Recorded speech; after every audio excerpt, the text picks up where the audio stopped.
Okay. Hi, Alessandra. Hi, how are you? Good. How are you? I'm doing well. Tell Yeah. us where you are. I am in Vienna right now. I am in my apartment. And I am here for music school. Yeah.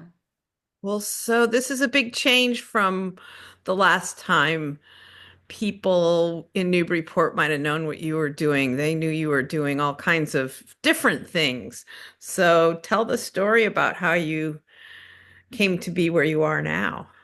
Sure. So I last summer I was at a music festival in Quebec actually, and I had a master class with this amazing teacher, Jennifer Stoom, who is a um, she's a graduate of Curtis and Juilliard. She's from Atlanta, so she's American, but I met her in Canada. Um, she's just an incredible teacher, and she knew that at the time I didn't have a teacher, and so she invited me to come study with her where she teaches, which is in Vienna. So we're two Americans, you know, meeting up in Vienna to learn about. Well, she's teaching me about viola, but um, yeah, and it was a bit of a sudden move. Um, I met her in July of 2023 and then moved in August. Oh, So yeah, sudden, but um, I'm very happy with the move. Yeah. so did you originally you were just going to go and see how it went, right? It was not a long-term thing. Yeah, so she originally had offered, because if you offer someone, come study with me in Europe to a place you've never been before, um, you're not expecting them to leave everything to come for 4 years. So she originally said, just come for a semester and see how you like it. And so I was like, okay, not much commitment here. I'm just gonna go.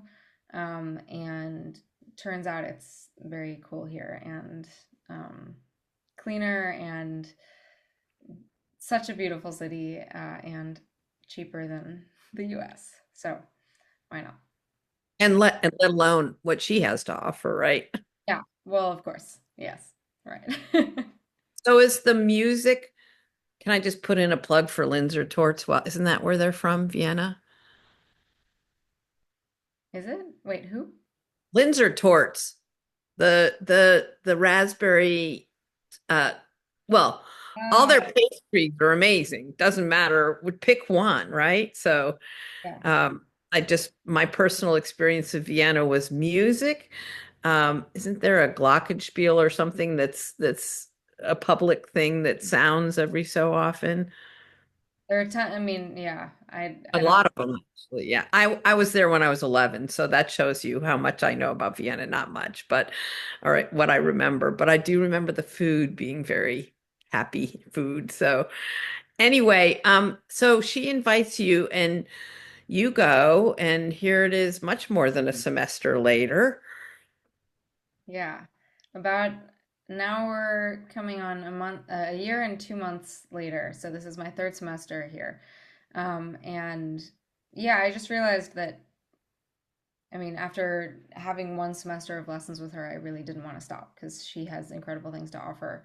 And I just, I love studying with her, and I feel like um, I have way too much to learn from her right now. So it's not a moment to go back to the States.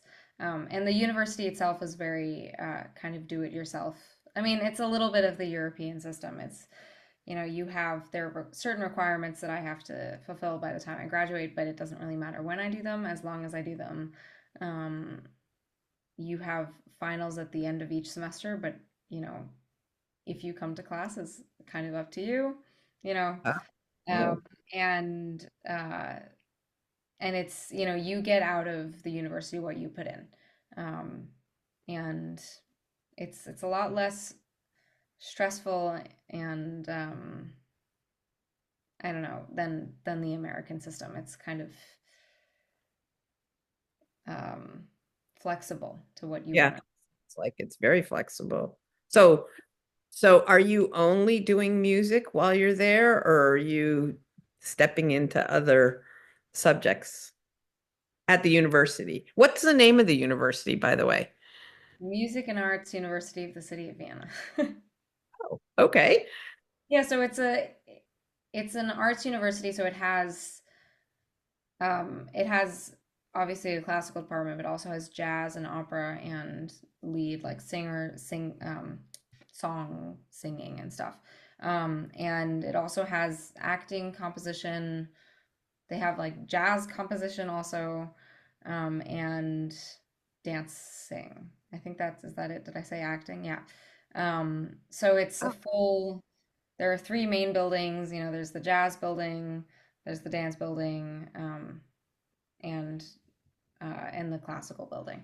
Um, and yeah, I get to basically, I mean, we have to take electives, but they don't tell you which electives you have to take. So I'm taking several classes in the early music department, and also one music technology class in the jazz department, and one like release technique in the dance department, which is basically all about more body awareness and stuff, which is great for musicians, and I think all of us should be required to do it, but not in the spirit of the university. So yeah. wow. Huh. Release technique. I'm not familiar with that. So I'll No, have yeah, to probably there's no reason since I'm not a dancer that I would be familiar with it. So yeah, yeah. yeah. Huh. Can you as can does your teacher, your viola teacher, I'm sorry, tell me her name again. Jennifer. Jennifer. Does she assign you music theory, music history, music, any of that? No, it's really just I come to her with pieces that I'm working on, and we work on those pieces and the techniques that go along with that. Um, Everything else music related is taken care of by, like, I have a music history class, I have ear training and theory classes, but no, with her it's really just viola. Oh, Um, but those things are offered at the university. I mean, you pursue, is that part of your requirement to take those? Okay. you have, I think I have 4 semesters of ear training and 4 semesters of history required. And so far, I'm in my first because almost all of the academic classes are in German. So I've needed a little bit of time to. So I didn't start right away last year because I didn't know any German last year. But now I'm warming up to it. So I've started to take the academic classes. Yeah, I did not connect that dot at all. So you are also learning German while you're there. yeah, I have to be learning German. Yeah. And how are you doing that other than just living? But I mean, are you taking classes? I was last year. I took several classes in person, and those were great. And those were like immersive. We only speak German in this classroom, and that was great. But it was a bit of a time commitment, and now that my schedule's a little bit more full, it doesn't quite fit in the day anymore. Because I took, it would be 3 hours every Monday and Wednesday night, which My. ends up being prime rehearsal time for groups that I'm in and orchestra and stuff. So I'm now doing my best to study on my own. I have to pass the next level of German by, I don't know, February. We'll see if I pass it because the deadline isn't, you know, it's not homework due on Friday. So I've been putting it off a little bit, but living here and having to go to music history lectures in German definitely helps. So, yeah, I can't even imagine that. That's amazing.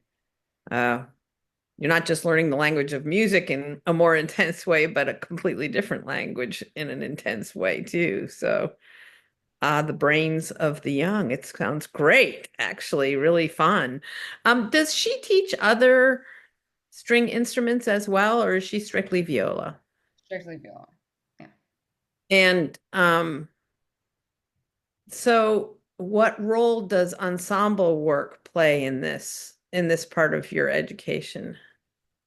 So we're required to do some orchestra every year. So I guess that's a bigger ensemble, and I actually love orchestra, even though our university isn't.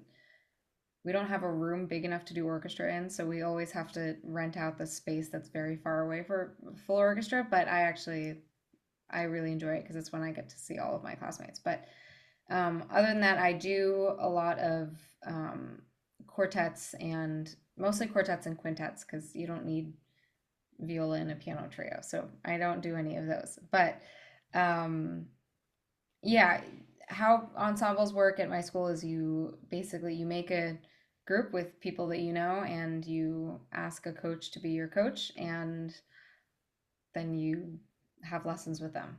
Uh, and for the most part, you have complete control over what repertoire you do, how often you rehearse. It can be a very intense group, or it can be, um, you know, I've had groups that only meet a few times a semester but want to learn a specific piece, so that we do that.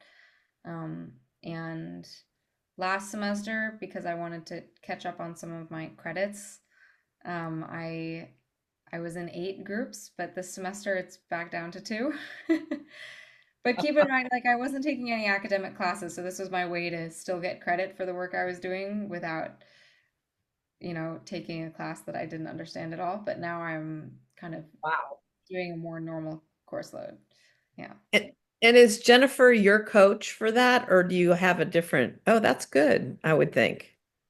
Yeah, I really only see her for Individual. my viola stuff. Yeah.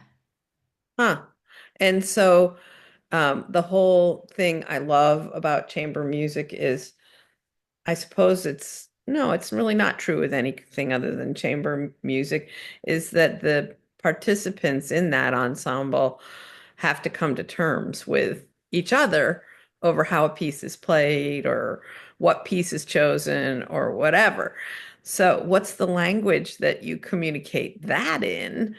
Already a challenge to say, no, I think we should play this part faster or, more expressively or whatever. By itself, negotiating that seems like it would be, a kind of a challenge, but to add a language difference would be even more challenging, I think. Well, most people at the university actually aren't Austrian. There are very few native German speakers. Ah, Um, there are, I'd say the biggest population is actually it's very much Eastern European. So a lot of Slavic people and a ton of Polish people and so often our rehearsals are actually in English. It depends. And then there are translation differences between, because no one's first language is English also, then, there are different hoops to go through. But generally, I don't know. So far, it hasn't been much of a problem. If there are any real translation issues, our phones are pretty good at well, figuring anything tough out. that's brilliant. Yeah, that's a great, that makes Yeah. sense. And But so what piece have you been working on individually and then in your ensemble? What's sort of risen to the top as a piece in each category that you just love? well, let's see. What I'm working on right now solo is I'm working on finishing the Bartok Viola Concerto and also Brahms F minor Viola Sonata. So I'm working on both of those, um, and also Bach's G minor Violin Sonata, which on viola is in C minor. Oh, Um, but all of those present different technical difficulties that are, you know, that I spend 90% of the time in the practice room trying to figure out. In string quartet right now, we're working on Beethoven Opus 130, which is one of his more maybe accessible later works. It's not like something like 131, which maybe is very intimidating, but and I've so far I haven't actually been able to work on whole quartets that much because usually when you're in student groups in either a festival or in school, you don't have time to just focus on a whole quartet by itself. Um, but so far we've really pushed ourselves to go through almost the whole thing, because it's very different working on a whole work rather than working on one movement.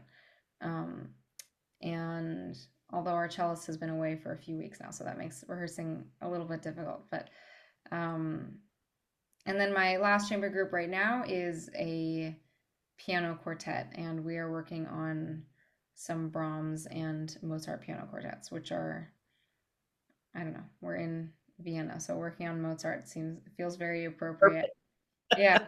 Um, and the Brahms is, I mean, I don't know, working on Brahms in chamber is always very satisfying because it just everything works so well together. I mean, he's a great composer. Yeah. Yeah. Very cool. You did an excellent job of having to pick a favorite in both columns. So Yeah. don't have one right now, I guess. You're sort of taking it all in. Yeah, a little bit. And then meanwhile, you're practicing for the Newburyport Chamber Music Festival's Winter Baroque concert that, oh my gosh, is it December 22nd? I'm giving it a little plug right now. So, and that's a pretty rich program, as it's not a pretty rich program, it's a lovely program. So, you're also rehearsing for that while all of this is going on. I'm really excited for the Bach double. That's been, I don't actually know if I've ever heard it played live without being in the orchestra, so, or without being one of the violinists. So this will be nice being in the more continual part and being able to listen to Nurit and Cynthia because they're just amazing players. Yeah, Yeah, and we had a piece commissioned for us for part of the program, which I'm very excited that we'll be playing for everyone. Yeah. excellent. Maybe I don't know about that as much as I should or Oh, could. well, Oh well, yeah. surprise. That's what the holidays are all about, right? One surprise or another. And so just in case some of our listeners are have forgotten or are new to the Newburyport Chamber Music Festival, one of my favorite aspects of it is that um, obviously you and your sister have played together. You've probably played maybe with Narit or I don't know, you've there's a chance of that, but oftentimes, most times with the festival, either during the summer or the winter, you gather a couple of days beforehand, and that's the first time you're all playing together. Yeah. So, wow, that's that's got to be challenging. I don't know. I I mean, always find it I find it fun. I don't know. I think sometimes when you're in a group for too long, it can, you can start to overthink some things or, there's something very fun about and mentally, stimulating about a sprint, So we'll only be getting to play these pieces together for the few days before, but um, that what that means is that it's very fresh on our minds and it's a um, everything is kind of new the way we're playing it. It's not going to be oh, something. that's a good point. Yeah, it's because I think if you've rehearsed something too much or too far in advance, you it kind of gets heavy with everything you're overthinking about it or um yeah, and I think that's the advantage of putting something together quicker is that it's just a little bit more spontaneous and I don't know. Okay, but Oh, here's my politically incorrect question, I think. Um, you're probably the youngest member of the ensemble. I would think so. Yeah. And so, um, does that matter to you in terms of offering your opinion about how something might be performed or do you tend to defer or, I mean, with playing with people like Nurit and Cynthia, especially in Baroque yeah. music, which is their, absolute specialty. Um, Even though I grew up with my mom being a Baroque violinist, I am in no position to be correcting them at all. If I have if I have an idea, that's one thing, but I will be much more in a position of what can I learn from playing with these amazing and experienced musicians. Um, so that will be, especially with repertoire that I already know, which means that I can, you know, hear how they do it with, you know, kind of noticing how it's different than how I would do it, um, which kind of highlights their expertise even more in some That's ways. a great way of putting it. Well, it allows you to be confident about Yeah, what you're bringing to the table too. That's very cool. yeah. That's very cool. So you're back in the States for 2, 3 weeks around the holidays, coming to Newburyport for part of that. And then you're going back to Vienna, Mhm. and this will carry on until next summer. And then what is it? Is the life you're in right now, meaning school years in Vienna, summers at festivals or whatever? I mean, is it music, music, music all the time now for the time being? I mean, that schedule sounds pretty. I would see myself following that for the next 2 years. Um, I also um, I do some work in the non-music world with some. There's a think tank in Austin that I do some work with, um, usually at night since they're 7 hours behind me in Vienna. Yes. Um, but so I was actually in Oxford a few weeks ago for an event that they were putting on. So I see myself, I don't know, yes, mostly in Vienna and then in the States for music, but I like keeping my foot in the academic pool because I feel like it keeps that part of my brain a little bit more active and brings it helps me bring a different perspective into the music world. Yeah. Well, I sure hope you don't have to go to Austin in the summertime. That would be my only wish for you, that you not have to do that. Let's hope I never do. Yeah. Yeah. Yeah.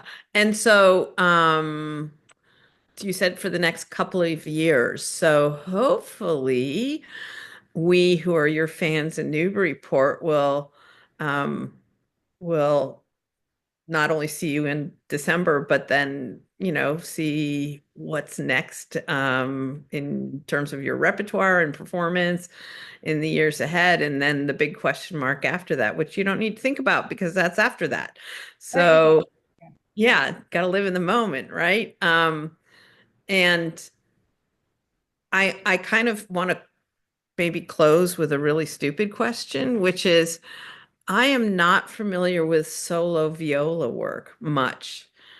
There's not a lot, is there?